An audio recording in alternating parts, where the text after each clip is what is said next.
He wore garbage on his wedding day. She cried tears of shame. They called it the most pathetic marriage in Lagos. But here's what nobody knew. The man in that orange sanitation vest was playing the longest game of his life. And Nana had just become his queen. Fair African Tales. Subscribe and turn on the bell for new stories. In the bustling heart of Lagos, where the wealthy live in towering glass mansions and the poor scramble for survival in the shadows of those same towers, there lived a young woman named Nana. 22 years old, with eyes that had seen too much suffering for someone so young, and hands that bore the scracks and calluses of endless labour. Nana was a housemaid, invisible to the world that mattered, visible only when there was work to be done or blame to be assigned.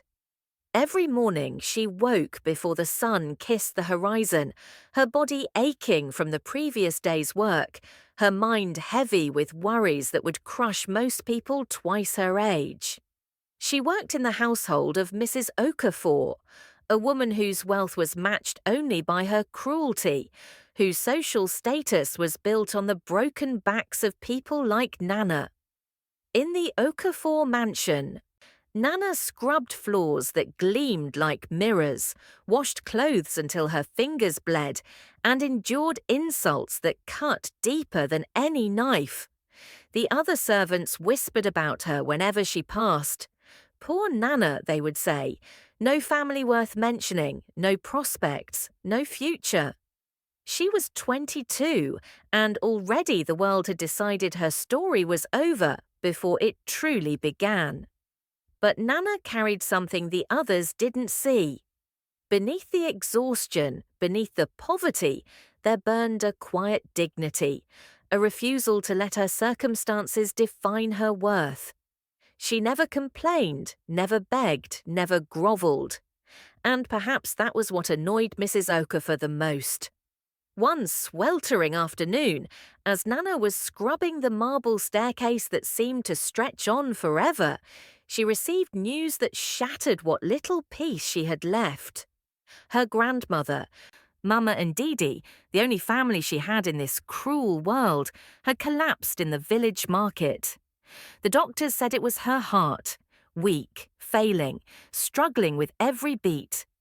They said she needed surgery, needed medicine, needed care that cost more money than Nana would earn in 5 years of servitude. Nana's hands trembled as she gripped the phone, her vision blurring with tears she refused to let fall. Not here, not in front of them.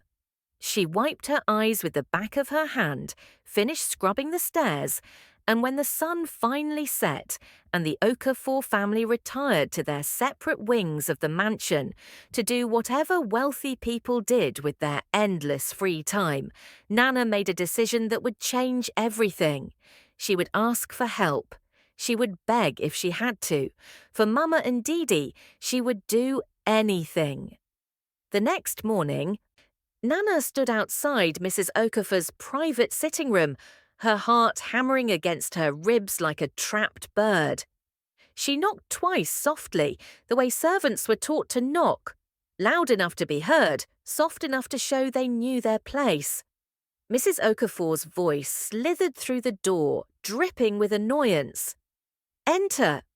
Nana pushed open the heavy wooden door and stepped into a room that cost more than her entire village.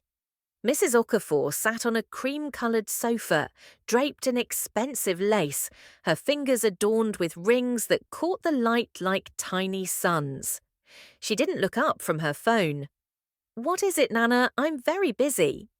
Busy doing nothing, Nana thought, but kept her face neutral, her voice steady. "Ma, I'm sorry to disturb you. I need to ask for a favour." Mrs. Okafor finally looked up. One perfectly shaped eyebrow arched in amusement. "A favour? How interesting. Go on." Nana swallowed the lump in her throat. "My grandmother is very sick, Ma. She needs surgery. The doctors say without it she will die. I don't have the money. I was hoping—" I was wondering if I could receive an advance on my salary. I will work extra hours. I will do anything. Please, Ma." The silence that followed was suffocating. Mrs. Okafor studied Nana the way one might study an insect crawling across their dinner plate, with mild disgust and vague curiosity. Then she laughed. It wasn't a warm laugh, not even a cruel one. It was the laugh of someone who found the world endlessly entertaining precisely because other people's suffering meant nothing to them. "An advance? Nana, do you think I'm running a charity? You already owe me for the uniform I bought you, for the meals you eat in my kitchen, for the roof over your head in the boys' quarters. And now you want more money." Nana's hands clenched at her sides, her nails digging into her palms. "I will pay everything back, Ma, I promise. I just need—" Mrs. Okafor raised a hand, silencing her. "I don't give handouts, Nana, but—" She paused, a strange smile playing at the corners of her mouth. "I do have a proposition for you, a solution to your problem if you're interested." Nana's heart lurched. "Anything, Ma, I'll do anything." Mrs. Okafor stood, walking slowly around Nana like a predator circling prey.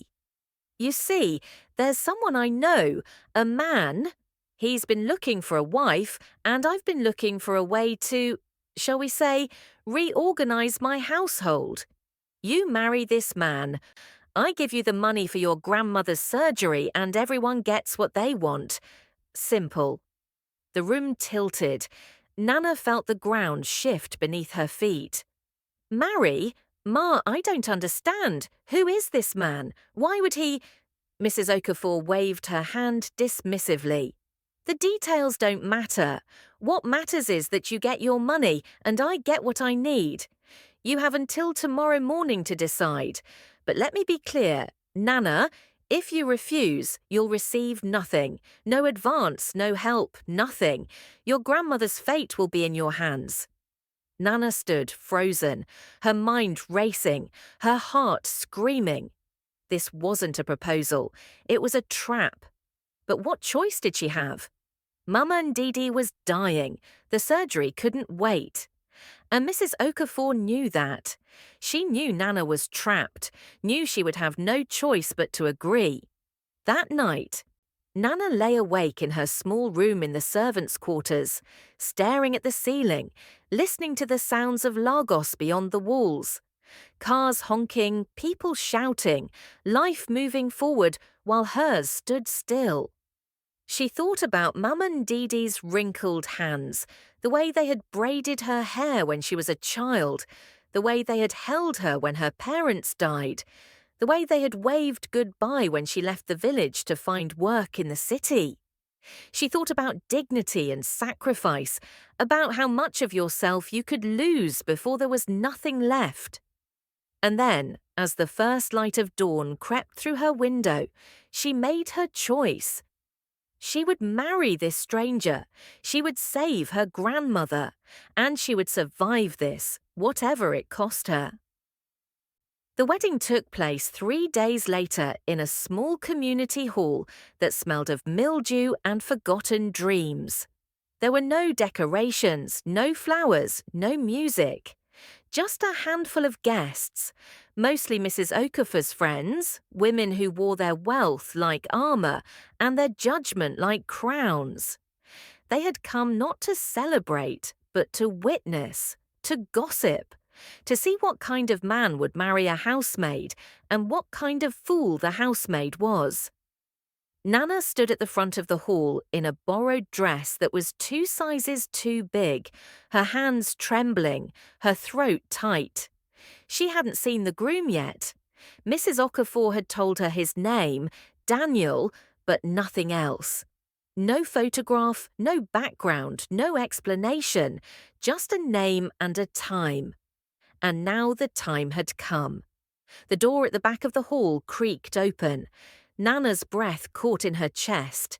The guests turned, their whispers falling silent, their eyes widening. And then she saw him.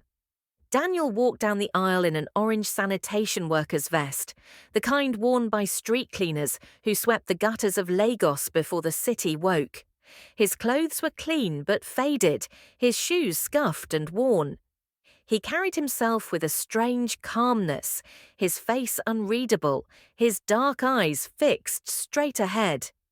He didn't look nervous, he didn't look ashamed, he looked serene. The guests erupted into barely concealed laughter. Someone whispered loudly enough for everyone to hear. "A street cleaner! Mrs. Okafor married her maid to a street cleaner. This is too much." Another voice chimed in. "Poor girl, from one gutter to another." Nana felt heat rise to her cheeks, not from shame, but from rage. How dare they? How dare Mrs. Okafor do this to her? This wasn't just an arranged marriage. This was a public humiliation, a spectacle designed to entertain these vultures. But then Daniel reached her side, and he did something unexpected. He met her eyes, really looked at her. And in that gaze, there was no pity, no apology, no shame. There was only a quiet strength, an unspoken message that seemed to say, "I see you, and I'm here." The officiant, clearly uncomfortable, rushed through the ceremony. The vows were spoken in monotone. The rings, simple cheap bands, were exchanged without fanfare. And then it was over. "You may kiss the bride," the officiant mumbled, already gathering his papers. Daniel leaned in, but instead of kissing Nana, he whispered something only she could hear. "Trust me." Before she could respond, before she could process those two words, he stepped back. The guests applauded mockingly, their laughter filling the hall like poison. Mrs. Okafor stood in the front row, her smile triumphant, her eyes glittering with satisfaction. She had won. She had disposed of her problematic maid, entertained her friends, and proven once again that she controlled everything and everyone in her orbit. As Nana and Daniel walked down the aisle together, the guests parted like a sea, their whispers following them like shadows. Someone threw rice, but it felt more like an insult than a blessing. Outside, the Lagos sun beat down mercilessly. A battered taxi waited at the curb. Daniel opened the door for Nana, a gesture so unexpected, so gentle, that she hesitated before climbing inside. As the taxi pulled away from the hall, Nana risked a glance at her new husband. Daniel stared out the window.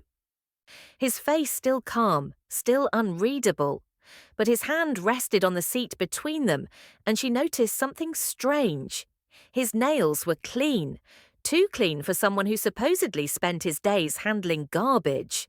His hands, though rough, had no calluses where a street cleaner's hands should bear them, and on his wrist, barely visible beneath his sleeve, was the faint outline of what looked like an expensive watch tan line, the kind left by a timepiece that cost more than most people earned in a year.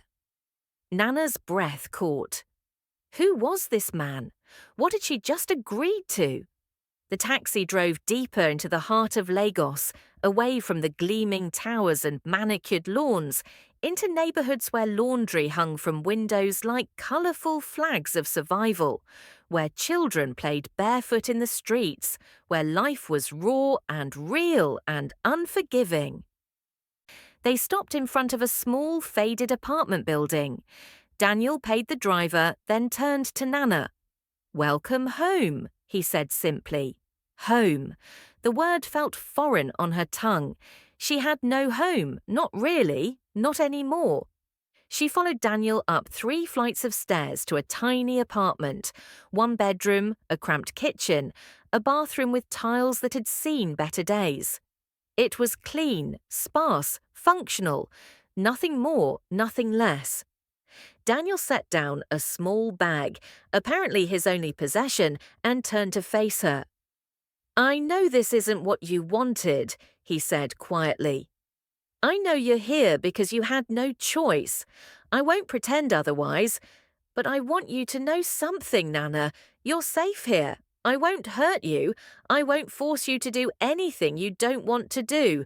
We're married on paper, but you're free. Do you understand?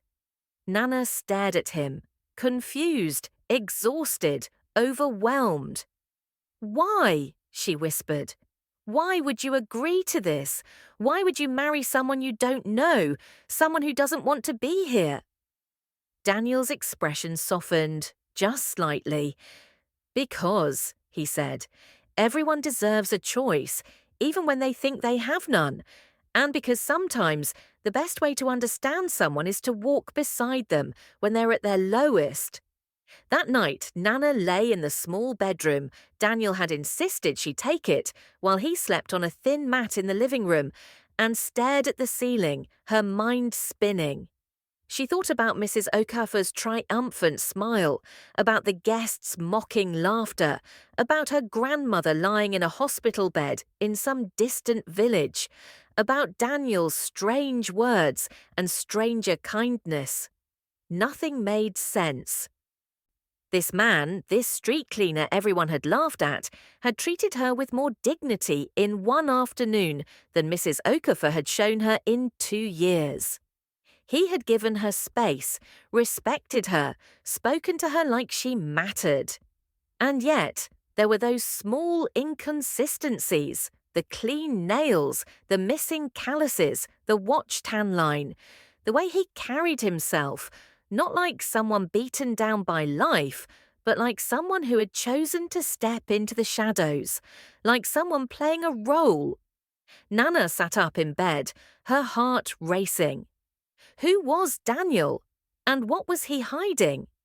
The morning after the wedding, Nana woke to the sound of a door closing. Soft, deliberate, almost apologetic. She sat up in the unfamiliar bed, her body stiff from a night of restless sleep, and realized Daniel was already gone. No goodbye, no explanation. Just an empty apartment and the faint smell of instant coffee lingering in the air. This would become their routine, she would soon learn. This dance of strangers sharing space, but never truly occupying the same world. Nana dressed quickly in one of her old housemaid uniforms, the only clothes she owned, and stepped out into the neighborhood that was now supposed to be her home.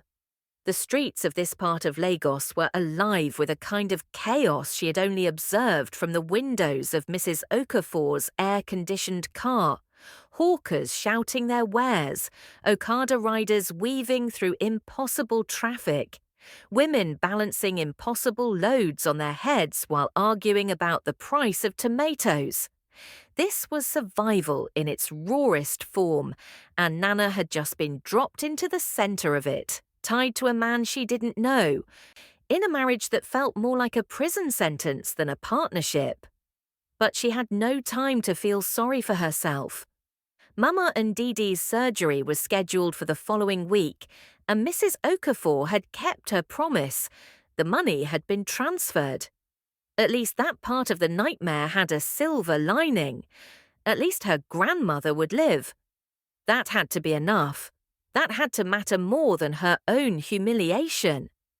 Days turned into weeks, and Nana began to notice things. Small things at first, details that didn't quite fit the narrative everyone had accepted about Daniel the street cleaner. He left before dawn each morning, supposedly to sweep the streets before the city woke. But sometimes Nana would wake in the middle of the night and hear him on the phone in the living room, his voice low and authoritative. Speaking in English so polished it could cut glass. "I don't care what the board thinks," she heard him say once. "Move forward with the acquisition. I'll handle the fallout." Acquisition? What street cleaner talked about acquisitions? She pressed her ear to the door, her heart pounding, but he ended the call before she could hear more. When she emerged the next morning, he was already gone, and she was left wondering if she had dreamed the whole thing. Then there were his hands. Nana had grown up around labourers. had seen what real manual work did to a person's body. Her own hands were scarred and rough, her knuckles permanently swollen from years of scrubbing floors and wringing out laundry.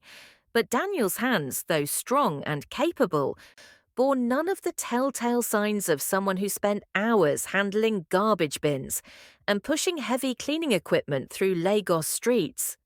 His palms were smooth, his fingers long and unmarked. One evening, as they sat in silence eating the simple meal she had prepared, jollof rice stretched thin to last the week, she caught herself staring at those hands as he lifted his fork, and a question burned on her tongue. "Who are you really?" But she swallowed the question along with her food, because part of her was terrified of the answer. The neighbours were less kind with their curiosity. In a place where everyone knew everyone's business, Nana became the subject of endless gossip. The women at the communal water tap would fall silent when she approached, then resume their whispers the moment she turned her back. "She married a refuse collector," one would say, her voice dripping with pity. "What kind of desperation drives a woman to that?" Another would respond, "I heard she was a housemaid. Probably got pregnant and needed a man, any man, to give the child a name." The lies multiplied like bacteria, each version more creative and cruel than the last. Nana learned to hold her head high, to pretend she didn't hear, to let their words slide off her like water off waxed cloth. But at night, alone in that small bedroom while Daniel slept on his mat in the living room, she would let the tears come, silent and bitter. Was this all her life would ever be? An endless cycle of judgment and shame, no matter what choices she made. But then something happened that changed everything. It was a Thursday evening, 3 weeks into their strange marriage, and Nana had secured a cleaning job at a nearby office building. The pay was meagre, but it was something, a way to contribute, a way to maintain the last shreds of her independence. She was walking home just after sunset, her body aching, her mind numb with exhaustion, when she heard shouting from the alley ahead. 3 men had cornered a young woman, their intentions clear and malicious. Nana's first instinct was to run, to disappear into the crowd, to survive by minding her own business, the way everyone in Lagos had learned to do. But before she could move, she heard a voice, calm, steady, unmistakable. Daniel. He stood at the entrance to the alley, still wearing his orange sanitation vest, his posture relaxed, almost casual. "Let her go," he said simply. The men turned, and the largest one, a brute with scarred knuckles and gold teeth, laughed. "Or what, street cleaner? You going to sweep us away?" What happened next would replay in Nana's mind for days afterward. Daniel didn't raise his voice, didn't make threats, didn't even move from where he stood. He simply looked at them, and something in that gaze made the laughter die in the big man's throat. "I'm going to give you one chance," Daniel said, his voice dropping to a register that Nana had never heard before. Ice cold, absolutely certain, the voice of someone accustomed to being obeyed without question. "Walk away now, or I make one phone call and by morning, every single one of you will wish you had never been born." The big man squinted, stepping closer as if to see Daniel better in the dim light. Then his eyes went wide, his face draining of colour like someone had opened a tap. Oga, I didn't know. We didn't know it was you." He grabbed his companions, practically dragging them out of the alley, stammering apologies, their bravado evaporating like morning mist under the Lagos sun. They disappeared into the crowd, and the young woman they had cornered fled in the opposite direction without a word of thanks. Nana stood frozen at the mouth of the alley, her mind struggling to process what she had just witnessed. Daniel turned to her, and for a moment their eyes met. She saw something flicker across his face, concern perhaps, or maybe regret that she had witnessed this scene. "Are you all right?" he asked, his voice returning to its usual gentle tone, as if the last 2 minutes hadn't happened at all. "Who are you?" The question escaped before Nana could stop it, raw and desperate. "Those men, they knew you. They were terrified of you. Street cleaners don't command that kind of fear. So who are you really, Daniel? What are you hiding?" For a long moment, he said nothing. The sounds of Lagos filled the silence between them. Car horns, distant music, the eternal hum of a city that never truly slept. Then Daniel smiled, but it was a sad smile, weighted with secrets. "I'm exactly who I appear to be," he said. "A man with a broom and a cart. Nothing more, nothing less." He walked past her, heading toward their apartment, and Nana had no choice but to follow, her questions multiplying with every step. That night, Nana couldn't sleep. She lay in bed, staring at the ceiling, listening to Daniel's steady breathing from the other room, and her mind raced through every interaction they'd had, every strange inconsistency, every moment that didn't add up. The phone calls in perfect English, the hands without calluses, the way those thugs had recognized him and fled in terror, the quiet confidence that surrounded him like an invisible shield. Who was this man she had married? And why was he pretending to be something he clearly was not? She thought about confronting him, demanding the truth, but something held her back. Maybe it was fear of what she might discover. Maybe it was the strange, growing realization that despite everything, despite the forced marriage, despite the poverty, despite the lies, Daniel had never treated her with anything but respect. He had given her space when she needed it, had protected her without asking for gratitude, had shouldered the burden of their circumstances without complaint. In a world that had only ever taken from her, he was the first person who seemed content to simply give.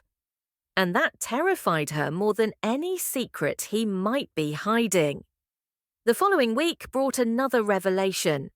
Nana had finished her cleaning shift early and decided to surprise Daniel by preparing a proper meal. Nothing fancy, but more than the usual sparse offerings they had been surviving on. She stopped by the small market near their apartment, carefully counting out the few naira notes she had earned, when she overheard a conversation that made her blood run cold. Two men stood near a stall selling phone accessories, speaking in low tones, but Nana's ears had been trained by years of invisible servitude to pick up whispered conversations. "You see that one?" the first man said, gesturing subtly in a direction Nana couldn't see. "That's the ogre's car. He parks it 3 streets away every morning and walks the rest of the way. My cousin is a driver for one of the big men in Victoria Island, and he swears he saw the same car parked outside a penthouse in Ikoyi." The second man scoffed. "You're talking nonsense. Why would a rich man pretend to be a refuse collector?" "That's what I'm trying to tell you. My cousin says there are rumors. Some big businessman is living undercover in the slums, trying to see how the real Lagos operates. Says he's planning something big, some kind of investigation or reform. The rich people are nervous, wondering who he's watching, what he's learning." Nana's hands trembled, and she nearly dropped her bag of tomatoes. Could they be talking about Daniel? Was it possible that her husband, the man everyone mocked and dismissed, was actually, what? Some kind of undercover billionaire? The idea seemed absurd, like something from a Nollywood movie, too dramatic to be real. And yet, It would explain everything. The phone calls, the lack of calluses, the thugs who fled at the sight of him, the way he moved through the world with the quiet confidence of someone who had never known true powerlessness. She rushed home, her mind spinning, her heart pounding so hard she thought it might burst from her chest. She had to know. She had to confront him. She had to understand what kind of life she had stumbled into. But when she arrived at their apartment, Daniel wasn't there. And on the small table in the living room, she found something that made her breath catch. A folder, unmarked, left open as if by accident, or perhaps by design. Inside the folder were documents, contracts, letters, all bearing the letterhead of Jang Global Holdings, one of the largest conglomerates in Nigeria, a company so powerful that even Mrs. Okafor name-dropped it at her society gatherings. And there, on every page, was a signature, bold, decisive, unmistakable. Daniel Jang, CEO, founder, billionaire. Nana sank into a chair, her legs suddenly unable to support her weight. This couldn't be real. This couldn't be happening. The man she had married, the man who slept on a thin mat in their cramped living room, the man who wore a refuse collector's vest and let the entire world mock him. He was one of the richest, most powerful men in the country. Why? Why would anyone with that kind of wealth and status choose to live like this? Choose to endure poverty and humiliation? Choose to marry a housemaid in a ceremony designed to be a spectacle of shame? The questions piled up like storm clouds, dark and heavy with impending revelation. She heard footsteps on the stairs outside, and panic seized her. She shoved the folder back where she had found it, trying to make it look undisturbed, and stood quickly just as the door opened. Daniel entered, carrying a bag of vegetables, his expression peaceful, completely unaware that Nana's world had just shattered and reformed into something unrecognizable. "I thought we could cook together tonight," he said with a small smile. "If you'd like." Nana stared at him, this stranger she had married, this man who was somehow both everything and nothing she had believed him to be. Her mouth opened, then closed, the questions dying on her tongue because she realized with sudden, frightening clarity that she wasn't ready for his answers. Not yet.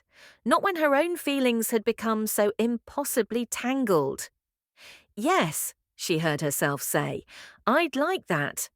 And so they cooked together in that tiny kitchen, side by side, a billionaire and a housemaid, a husband and wife who had never chosen each other, but were somehow bound together by forces neither of them fully understood yet. But here's what Nana couldn't have known as she chopped onions next to the man who had hidden his entire identity from her. The revelation was coming, whether she was ready or not. Because in Lagos, secrets never stay buried forever. They rise to the surface like bodies in water, and when they do, they bring everything crashing down with them. So the question becomes, when the truth finally exploded into the open, when Daniel's carefully constructed disguise was ripped away for the whole world to see, would Nana feel betrayed by his deception? Or would she finally understand why some truths must be hidden until the right moment arrives? Because that moment was coming, sooner than anyone expected. And it would change not just Nana's life, but the lives of everyone who had ever looked down on them. Everyone who had ever laughed. Everyone who had ever assumed that worth could be measured by the color of a vest or the neighborhood where someone lived. The storm was gathering, and Nana stood right in its center, unaware that she was about to become the most important person in a game she didn't even know was being played. So what happens when the mask finally falls? What happens when a man who has been invisible to the world suddenly becomes impossible to ignore? Nana was about to find out, and the answer would arrive in the most unexpected way possible. At a party she had no business attending, in a room full of people who had already decided she didn't belong. 2 months into their marriage, Nana received a message that made her stomach turn. Mrs. Okafor was hosting a charity gala, and as part of some twisted sense of entertainment, she had requested that Nana work the event as part of the serving staff. The message was clear: "You may have escaped my household, but you haven't escaped my control. You're still the help, still beneath us, still someone we can parade around for our amusement." Nana showed Daniel the message, expecting him to be angry or protective, but instead he simply nodded and said, "Then we should both go." She stared at him, confused. "Both? Daniel, you don't understand. This is Mrs. Okafor's world. These are the people who laughed at us at our wedding. Why would you want to—" He placed a hand gently on her shoulder, and there was something in his eyes she had never seen before, a quiet determination, a sense that pieces were finally falling into place. "Trust me," he said, echoing the words he had whispered to her on their wedding day. "Just one more time, Nana. Trust me." The gala was held at the Okafor estate, the same mansion where Nana had spent 2 years scrubbing floors and swallowing insults. Walking through those gates again felt like stepping back into a nightmare. Except this time Daniel was beside her, calm and steady in his usual simple clothes. The other servers, girls Nana recognized from her time in service, whispered and pointed, their expressions a mixture of pity and cruel satisfaction. "She's back," one muttered. "Guess marriage to a street cleaner didn't work out so well after all." Nana ignored them, focusing instead on the task at hand, carrying trays of champagne through rooms filled with Lagos elite, men in custom suits and women dripping with jewelry that cost more than entire neighborhoods. Mrs. Okafor held court in the center of the main ballroom, surrounded by admirers, her laughter ringing out like crystal bells. When she spotted Nana, her smile widened into something predatory. "Oh, look, everyone," she announced, her voice carrying across the room. "Our little runaway maid has returned. Tell me, Nana, how is married life treating you? Is your street cleaner husband treating you well?" The room fell silent, all eyes turning to Nana. She felt heat rise to her cheeks, felt the old shame trying to take hold, but then she felt something else. Daniel's presence behind her, steady and unshakable. Mrs. Okafor continued, emboldened by the audience's attention. "You know, I did you a favor, really. Someone with your background, your lack of prospects. You should be grateful I found you any husband at all, even if he does smell like garbage." Laughter rippled through the crowd, cruel and casual. But then the laughter died, because the main doors to the ballroom opened and Daniel walked through them. Except he wasn't wearing his orange vest anymore. He wore a tailored black suit that probably cost more than Mrs. Okafor's chandelier, his presence commanding immediate attention from every person in the room. The transformation was so complete, so absolute, that for a moment no one recognized him.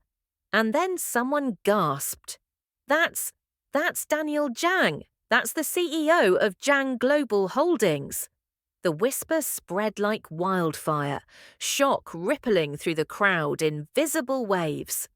Mrs. Okafor's face went from smug satisfaction to confusion to dawning horror in the space of 3 seconds. Daniel walked calmly to the center of the room, his eyes scanning the crowd with the assurance of someone who had always belonged in spaces like this. When he spoke, his voice was clear and steady, carrying to every corner of the ballroom. "Good evening. I apologize for the dramatic entrance, but I believe some explanations are overdue. My name is Daniel Jang, and for the past year I've been living undercover in Lagos, working as a street cleaner, experiencing firsthand how this city treats its most vulnerable citizens. I wanted to understand which companies and individuals had integrity when they thought no one important was watching, which businesses exploited their workers, which landlords cheated their tenants, which so-called philanthropists were just performing charity for social media while treating real human beings like disposable objects. His gaze found Mrs. Okafor, and she visibly shrank under the weight of it. I learned a great deal. I learned who had character and who merely performed it. And I learned about the woman I married, Nana, who showed more dignity in her suffering than most of you have shown in your entire privileged lives." He turned to Nana, extending his hand. "I'm sorry I deceived you. I needed to know who I was marrying, not who I appeared to be. You married me when you thought I was nothing, when marrying me brought you nothing but shame and hardship. That showed me everything I needed to know about your character." The room was utterly silent now, everyone frozen, watching this impossible scene unfold. Daniel turned back to the crowd, his expression hardening. "Mrs. Okafor, your husband's company applied for investment from Jang Global Holdings 6 months ago.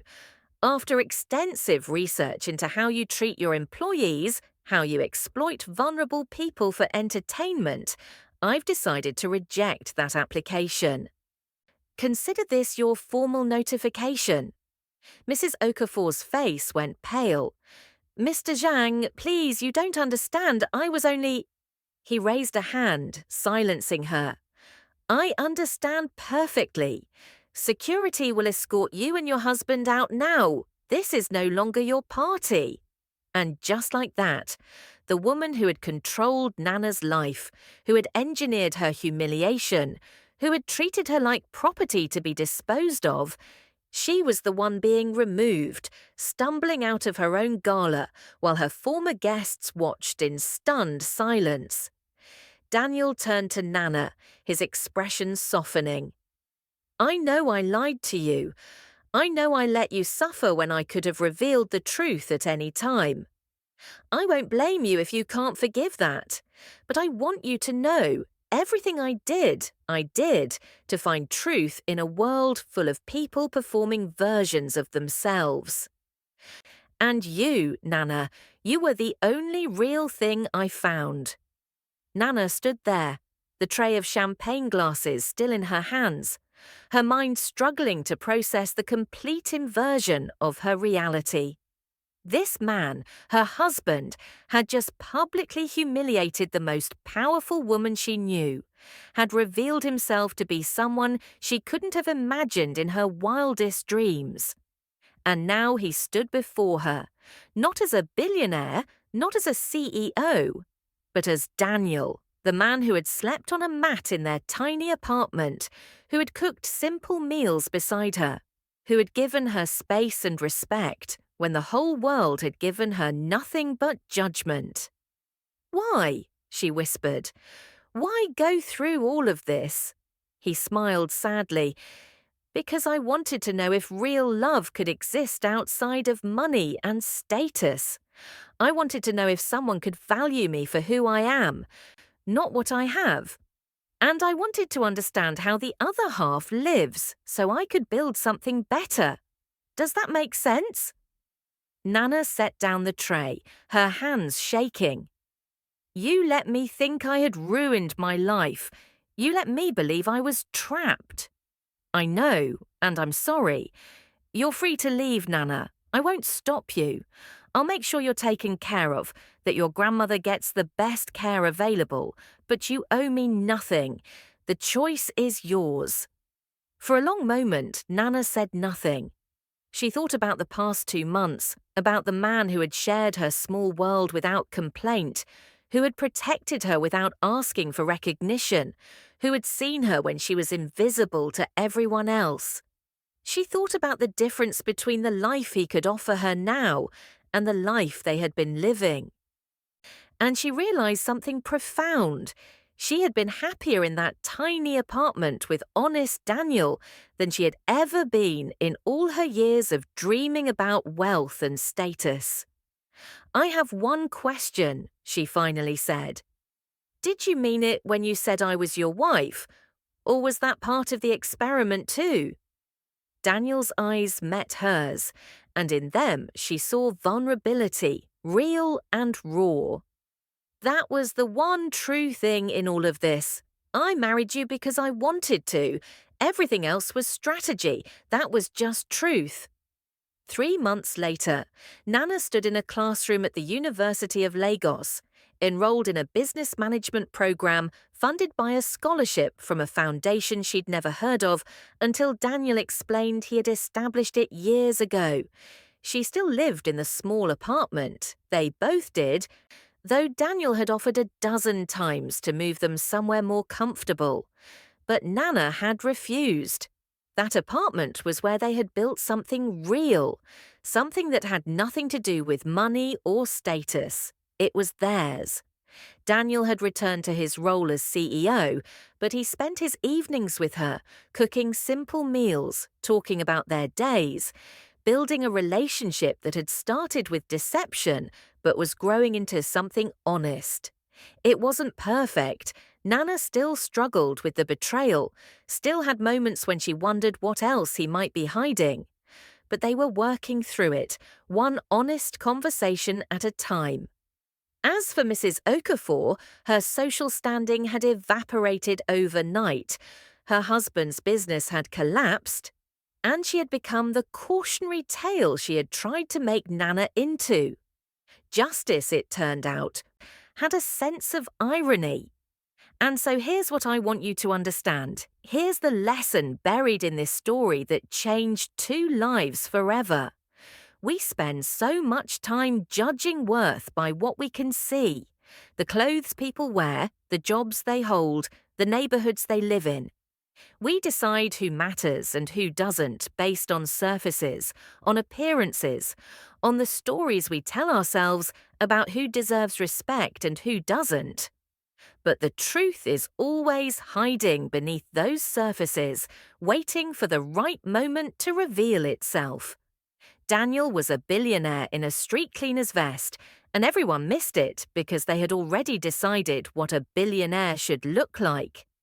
Nana was a woman of incredible strength and dignity, and everyone missed that too because they had already decided that housemaids were disposable. So here's my question for you, and I really want you to think about this. Who have you dismissed in your own life because of what they appeared to be? Who have you underestimated because they didn't fit your expectations? Drop your answer in the comments below because I want to hear your stories. I want to know about the times you discovered someone was so much more than you initially thought. And if this story moved you, if it made you think differently about judgment and worth and the masks we all wear, then subscribe to this channel, hit that like button, and share this video with someone who needs to hear it. Because in a world that teaches us to judge books by their covers, sometimes we all need a reminder that the most valuable things are often hidden in the plainest packages. Until next time, remember, the person you overlook today might be the one who changes your entire world tomorrow. Now go and look a little closer at the people around you. You might be surprised what you find.